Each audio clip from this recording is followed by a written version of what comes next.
ഹേ guys welcome back. റെഡ്മിയുടെ note 40 അതുപോലെ തന്നെ പോക്കോയുടെ M7 Pro എന്ന മോഡൽ, ഇത് രണ്ടിൻ്റെയും സ്പെസിഫിക്കേഷൻസ് ഒക്കെ തന്നെ ഓൾമോസ്റ്റ് സെയിം ആണ്.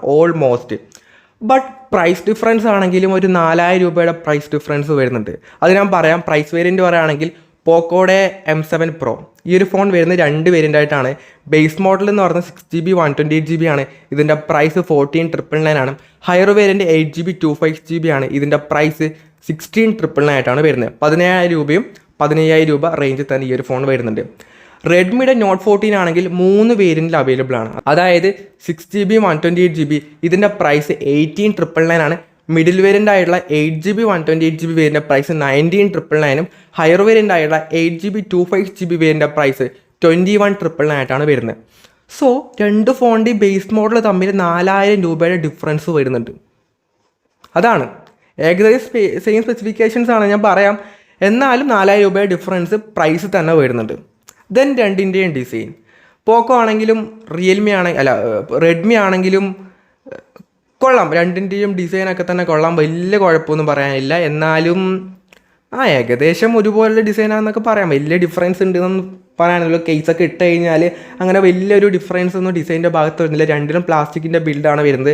വെയിറ്റ് ആൻഡ് തിക്നെസ്സിനെ പറ്റി പറയുകയാണെങ്കിൽ 190 ഗ്രാം വെയിറ്റും 8 mm തിക്നെസ് ആയിട്ടാണ് വരുന്നത്. രണ്ട് ഫോണും സെയിം ആട്ടോ, ആ കാര്യത്തിൽ സെയിം ആണ്. So no difference.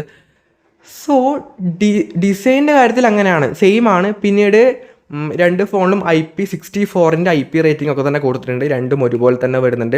പിന്നീട് കളേഴ്സിൻ്റെ കാര്യം പറയുകയാണെങ്കിൽ റെഡ്മി ഫോണിലാണെങ്കിൽ 3 കളേഴ്സിൽ അവൈലബിൾ ആണ്. ഒരു പേർപ്പിൾ വരുന്നുണ്ട്, ബ്ലാക്ക് വരുന്നുണ്ട്, വൈറ്റ് കൂടെ വരുന്നുണ്ട്.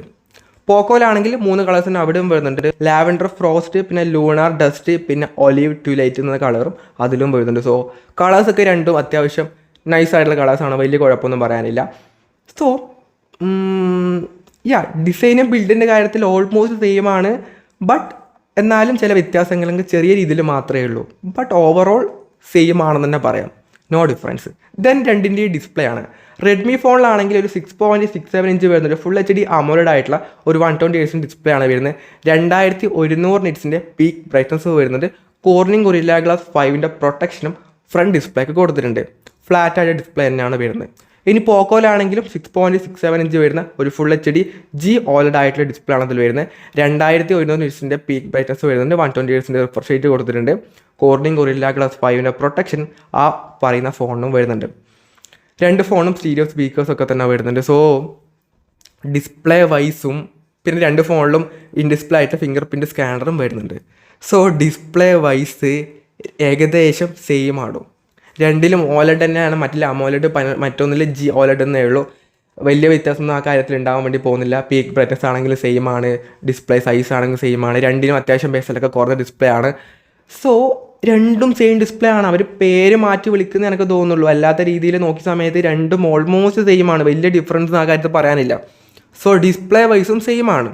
നിങ്ങൾ നോക്കണം, 4,000 രൂപയുടെ ഡിഫറൻസ് വരുന്നുണ്ട്. സോ ഡിസ്പ്ലേ സെയിം ആണ്.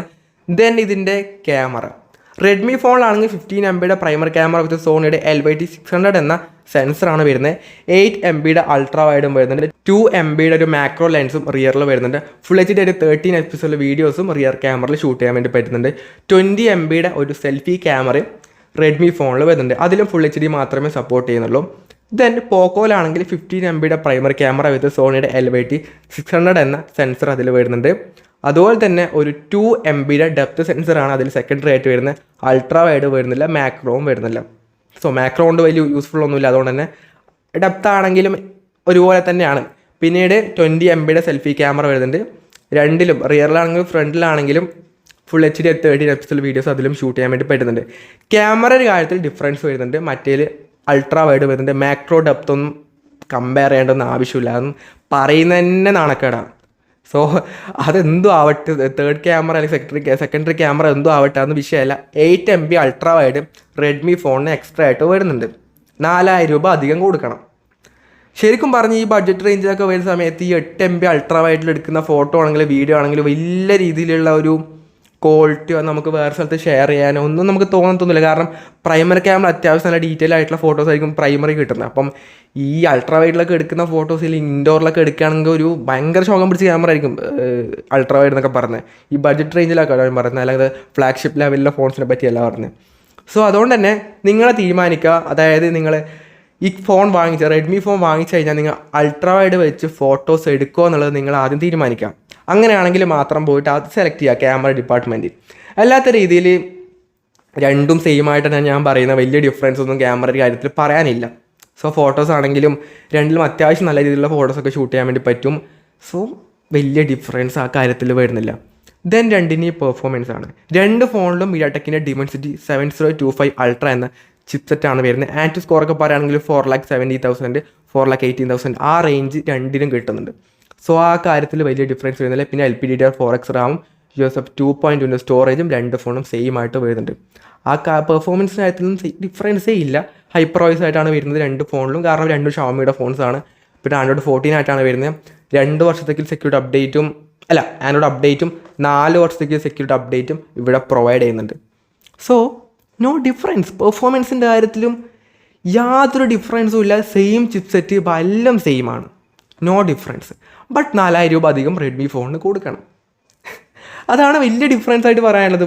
കാരണം നോർമലി അങ്ങനെ വരാറില്ല. ഒരു ഫോൺ റീബ്രാൻഡ് ചെയ്തൊക്കെ ഇറക്കുകയാണെങ്കിൽ തന്നെ ഡിഫറൻസ് ഉണ്ടാവും, പക്ഷേ പ്രൈസ് സെഗ്മെൻറ്റ് ഇത്ര വലിയ ഡിഫറൻസ് ഉണ്ടാവാറില്ല. ദെൻ ഫൈനലായിട്ടുള്ള കാര്യമാണ് ബാറ്ററി. രണ്ട് ഫോണിലും 5110 mAh ബാറ്ററിയും 45 വാട്ടിൻ്റെ ഫാസ്റ്റ് ചാർജറും ബോക്സിനകത്ത് തന്നെ പ്രൊവൈഡ് ചെയ്യുന്നുണ്ട്. So no difference.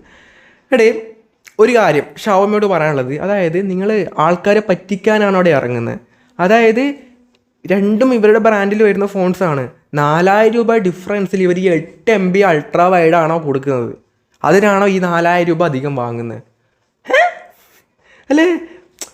നിങ്ങൾ നോക്കുക, എല്ലാം ഡിസൈൻ അടക്കം ഡിസൈനിലൊക്കെ ചെറിയ വ്യത്യാസമേ ഉള്ളൂ. ബാക്കി ബിൽഡ് ക്വാളിറ്റി ആണെങ്കിലും ഡിസ്പ്ലേ ആണെങ്കിലും പെർഫോമൻസ് ആണെങ്കിലും ബാറ്ററി ആണെങ്കിലും എല്ലാം സെയിം ആണ്. ആകെ ക്യാമറയുടെ കാര്യത്തിൽ ഒരു 8 MB അൾട്രാ വൈഡ് മാത്രമേ ഈ പറയുന്ന റെഡ്മിയുടെ Note 40 വരുന്നുള്ളൂ. ബാക്കിയൊക്കെ തന്നെ സെയിം ആണ്. പക്ഷേ ആ ഒരു 8 MB അൾട്രാ വൈഡ് വേണമെങ്കിൽ 4,000 രൂപയുടെ ഡിഫറൻസിൽ ആ ഒരു ഫോൺ വാങ്ങേണ്ടി വരും. ശരിക്കും പറയാനല്ല, ഒരു കൺഫ്യൂഷൻ ഇല്ലാതെ നിങ്ങൾ നേരെ പോയിട്ട് പോക്കോയുടെ ഫോൺ എടുത്തു.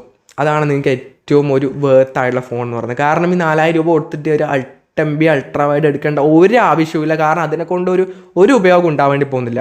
കാര്യമായിട്ട് പറയാമല്ലോ, ഒരു ഉപയോഗം ഉണ്ടാവേണ്ടി പോകുന്നത്. വെറുതെ 4,000 രൂപ കൊണ്ട് കളയണ്ട. മറ്റേ പോക്കോയുടെ M7 Pro എടുത്തു, അതാണ് ബെസ്റ്റ്. No doubt. ആ കാര്യത്തിൽ വേറെ ഒന്നും പറയാനില്ല. അത് പോയി എടുത്തോ. നിങ്ങളുടെ ഒപ്പീനിയനായി കമൻറ്റ് ചെയ്യാം. സോ ചാനൽ സബ്സ്ക്രൈബ് ചെയ്യാത്തവരുണ്ടെങ്കിൽ സബ്സ്ക്രൈബ് ഒക്കെ ചെയ്യുക. കാരണം വീഡിയോ കാണുന്ന ഒട്ടുമിക്ക പേരും സബ്സ്ക്രൈബ് ചെയ്യുന്നില്ല. സോ അതുകൊണ്ട് തന്നെ വീഡിയോ ഇഷ്ടപ്പെടുവാണെങ്കിൽ ഒന്ന് സബ്സ്ക്രൈബ് ഒക്കെ ചെയ്ത് സപ്പോർട്ട് ചെയ്യുക. സോ അപ്പം ഈ ഒരു വീഡിയോ യൂസ്ഫുൾ ആണെങ്കിൽ ലൈക്ക് ചെയ്യുക, ഷെയർ ചെയ്യുക, സബ്സ്ക്രൈബ് ചെയ്യുക. So it's your friend Abhinav signing off. By.